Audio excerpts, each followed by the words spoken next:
very glad that you came here early in the morning in this rainy day.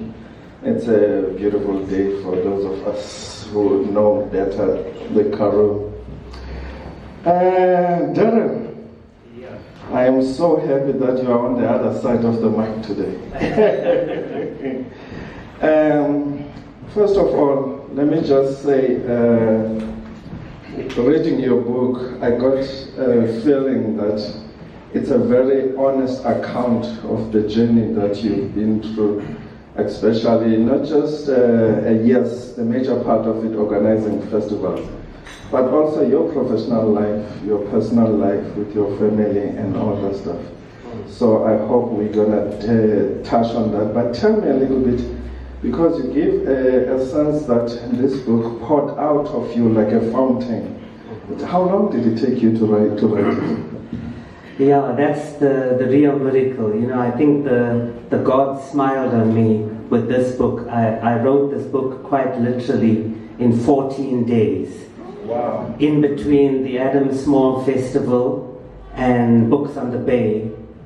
I don't know what happened, but it may have been Adam Small, it may have been J.M. Coetzee, but someone took a liking to me and just allowed me to write that book. I know I'll never ever write another book in 14 days. It was just a blessing. Wow, I'm very impressed with that. As a writer, I know how happy you feel when that comes. Perhaps it's been accumulating on you for a long time. So I just decided this is the time to come out. You say, when I started out on this journey, I had a blueprint in my mind for a PhD. I don't know how, but the literary tourism mapping of biography of a nation was one that I loved. And with all your dream of founding what you call the book town, you chose, first of all, you chose Karoo. Mm-hmm. And then you chose a small town in Karoo, which is Richmond in the Northern Cape. Yeah. And as we know, our founder is Etienne here. You quote him by saying that he talks about Karoo as a landscape of the mind. Tell us why you chose the Karoo and why Richmond in particular. Your journey into Richmond itself was a little bit arduous when you talk about it on the book. Yeah. You know, I fell in love with the Karoo. It's quite apt that I launched the book here at this festival. I fell in love with the Karoo when I first saw a photograph of this street, Market Street. And after I saw Cradock, I wanted to know more about the Karoo. You know, when we were growing up, the Karoo was the place that you just drove through to get to Cape Town. You never spent time in towns like this. And once I got to know it, I said, I'm going to know every single Karoo town. And that is how I started searching. And like most people, I started thinking of Prince Albert, I thought of Philippopolis, thought of Hannover. All of them, Graafrenet, but the one problem with all of them was Pam Golding had already come into those towns. And to start a book town, you know, you need booksellers and they need to have cheap property so that they can make a profit. If you're going to have a bond of 2 million rand, it's not going to work. So that is how I started looking for the diamond in the rough. And if I can just say, you know, I'm very happy. On the day after my 10th wedding anniversary, I found the town, Richmond. Wonderful. And by the way, Darryl does not hold any punches on the book. So he has a thing or two with Pam Golding, but I think they are now reconciled again because I understand that in the end they became part of your sponsors also. Well, you know, well, let's go on to the next question. Okay, we want to talk about that. And you chose Patrick Mayhart to open as why did you choose him? You know, we needed a big name to open the book town, and it just so happened, I lived in Howick, Pietermaritzburg at the time, and there was a show that Patrick was doing in a small hamlet called the Dargle. And so I went to the show, and when I saw the man, I knew that he would be the absolute perfect person. We needed someone wacky, someone a bit, loony enough to believe in our dream of a book town. Imagine going and telling people, now you look at me and you say, yeah, it must have been easy, etc. I was just in I was about 30 odd when I started this journey. No one knew me. And imagine going into the Karoo as an Indian saying you want to start a book town. People will think you're mad, So, and Patrick may not have that madness about him. I could see it. And once we got him on board, everything just fell into place. He was really the blessing that we needed. And you also had your angel, the vet, the Johannesburg vet guy. Peter Baker. Peter Baker is the main man. Without Peter Baker, there wouldn't be most probably all these festivals, because you need a person who's going to believe in your dream. When you go to someone and you say, I want to start a book town in your town. I went through so many towns and they just, thought you were mad. So Peter Baker was the first person who said, that's a whale of an idea, let's do it. Yeah, I like that term, whale of an idea. Yeah. It also comes across how much respect you have for him and for his integrity. When people started attacking you, he came on your defense. Do you want to talk about that? Yeah. The thing is, I'd rather talk about it here than in Richmond. Okay. But people keep on saying, Darryl, we need more interaction with the community, we need this and that. But what the people don't know is that in year 2, the year when Etienne van Heerden, Etienne, all of them came to Booktown Richmond, after the festival, the community ganged up on me and told Peter, get rid of Darryl, we'll run the book festival. And Peter was the only one who said, no, Darryl brought the idea to Richmond. I'm not going to stab him in the back. And so ever since then, in the 5th year, the same people came to me and said, get rid of Peter, we don't need him, work with us. And Peter has this wonderful, Peter Baker, he's a wonderful man, but if you get to know him well, he swears a lot. He really swears a lot, and like every second word is F you and F them, and and when people came to me and said I must do that to Peter, although I don't swear, I really in my mind I thought, F you,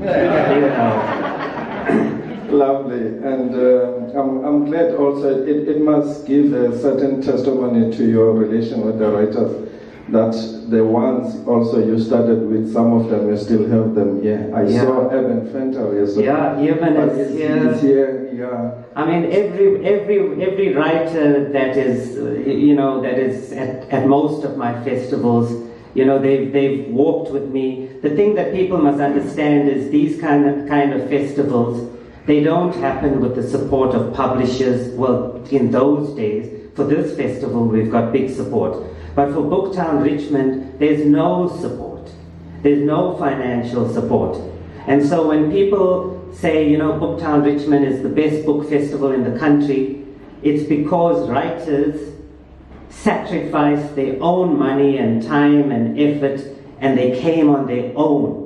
I always say that Booktown Richmond was built by Afrikaans writers, not by English writers, by Afrikaans writers. They built it, and today we're reaping the rewards of their generosity of spirit. I can't shy away from that. It may be politically incorrect to some people for me to say that, but I'm telling you, you go and look at our programs. The Afrikaans writers built that place. Wonderful. And I did warn you that he does not pull any punches. So I see that one of the sponsors, Amazwi here, and you were not happy on how they elbowed you out of the Olive Shriner Festival. You want to talk about that? Yeah, it's a bit difficult because it's in the same place as where the Shriner Festival is, but I have to be true to myself, and I started the festival here, but after a few years, after the second year, they made me the patron of the festival, and I was so happy. No one's made me a patron or anything. Went and told my colleague Fani, Fani Olivier, the poet, said, Darryl, watch out. When they make you a patron, they're going to work you out. And, I hate to say it, but you go and look at the people who took over their CVs, etc. It's written over there, founder of the Shriner Festival. And, I've applied for many jobs to Rhodes, never been shortlisted. I have to wonder whether there's any correlation between the two. There's no love lost between myself and Rhodes. There's no love lost between myself and many people in this country. The book says it all. They say you don't have to be a good writer to write a book. What you have to do is you have to remember every wound. Over 17 years, there are many scars on this body. And I talk about all of them, and I think the proofreaders, etc., they've said, it's an honest account. I'm a very honest person, and I don't hold back with anything in this book. I think people will enjoy the frankness and the honesty in the book. I totally agree myself. It is a very honest account. And then, of course, we hear it from your point of view, but it sounds very legit what you say, and sometimes you will be justified. Okay, I'm being warned now, so let's move on. You've been probably asked this question before. Your love of language, in particular of Afrikaans. You want to quickly talk about that, how it started? Yeah, it started at university. I always felt that Afrikaans people cared for their students as opposed to English departments. English departments, they'll smile at you, you'll think they love you, but they'll stab you in the back. I've seen it as a student, I've seen it as a staff member. There's something about English departments in this country, and you speak to most English lecturers, they all are unhappy. They all have that one rotten apple in their department, and with Afrikaans writers and with lecturers, I really felt that they loved me.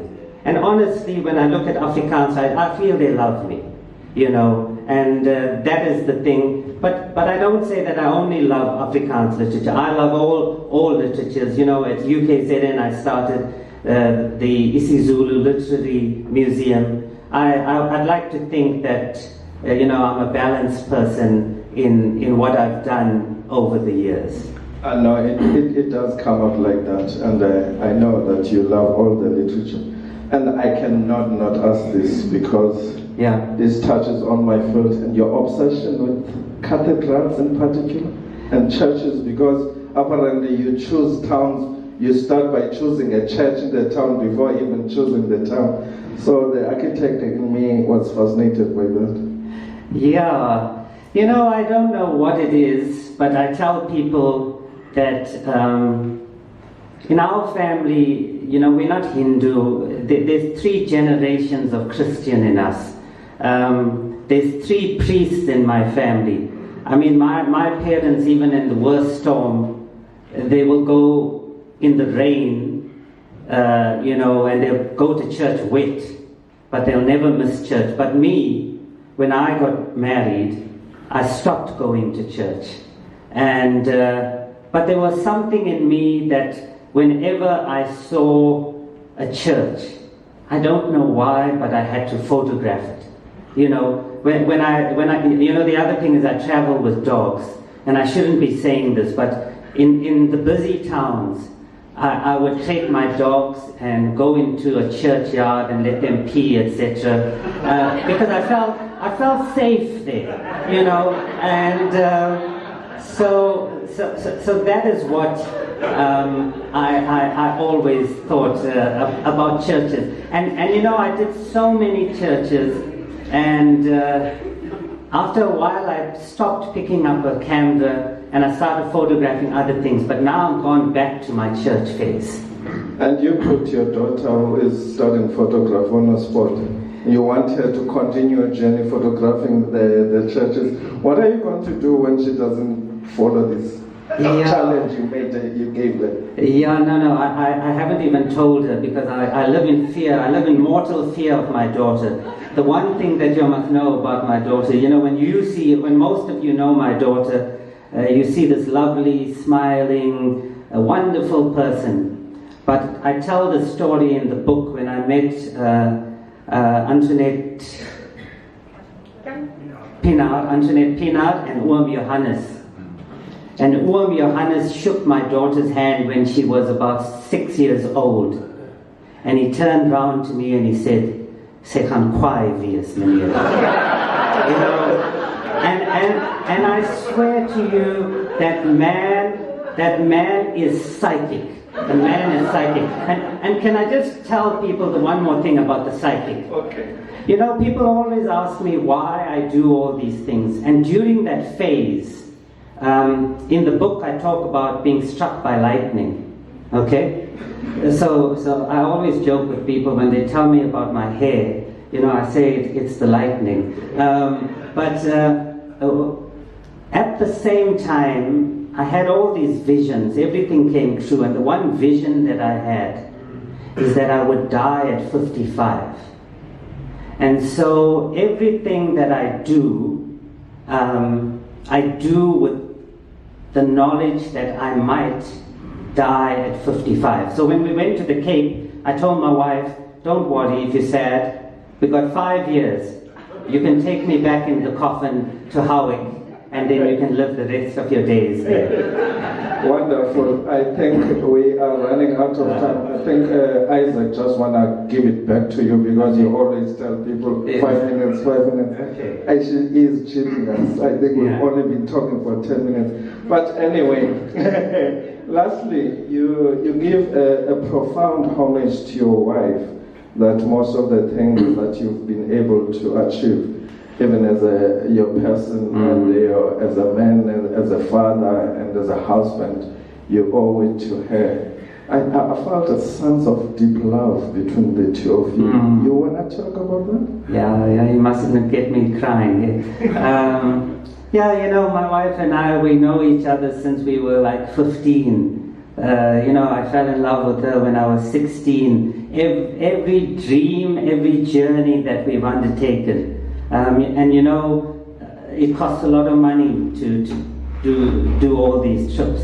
And my wife is an optometrist, and I say that she earned what I earn now. And so all the trips that we took, you know, she paid for many of them, and now I reap the rewards, you know, for everything that she put in. And the one thing that I'd really like to see is, you know, we started a museum of optometry in Richmond. And if we, you know, to be able to create, what you all don't know is why we did it, is the founder of the contact lens lived in Richmond in the Northern Cape. No one knows that. And you know, to be able to, if we could just get money to start, to keep this museum of optometry and ophthalmology in the same town as your book town, that would be another great blessing in my life. Ladies and gentlemen, the book BookBedonnerd is available for sale today. And it is also a very funny book, actually. Don't think just because I say it doesn't pull any punches. It's a very entertaining book. And it's a wonderful book in a sense that you actually see the journey of the man, and it's an honest account of himself. And of course, he still thinks he's dying at 55. So he thought, but this is what he must do before he dies. Which amused me. And I was so happy to see that you ended in a positive note with the Bay Festival in Somerstown, which you organized with David Atwan, who is also a personal friend to both of us. Yeah. So you want to end on that? Because Isaac is going to kill me. Yeah. Yeah. I'm trying not to look at him. You know? Yeah. Books on the Bay was an utter dream come true. You know, when I moved, I always said if I couldn't get the job I wanted to live at the sea at Simonstown. And then I met David Atwell, and we realized, you know, the who's who of South African literature, they all live in that coastline. And it was the easiest festival. I mean, we could have organized that festival in a week. It was that easy. But I mean, it was a lot of hard work that we put in. And that festival, you know, I used the phrase, David Atwell used it, we launched a rocket. What a festival that was. You know, and every time I think, you know, we'll never, like with this festival, I've written on Facebook, people will talk about this festival for years to come. And then I think that, you know, maybe I'm going downhill after this. And always God blesses me with one more highlight or two, and it keeps me young. Yes, I could feel that. Thank you very much, ladies and gentlemen.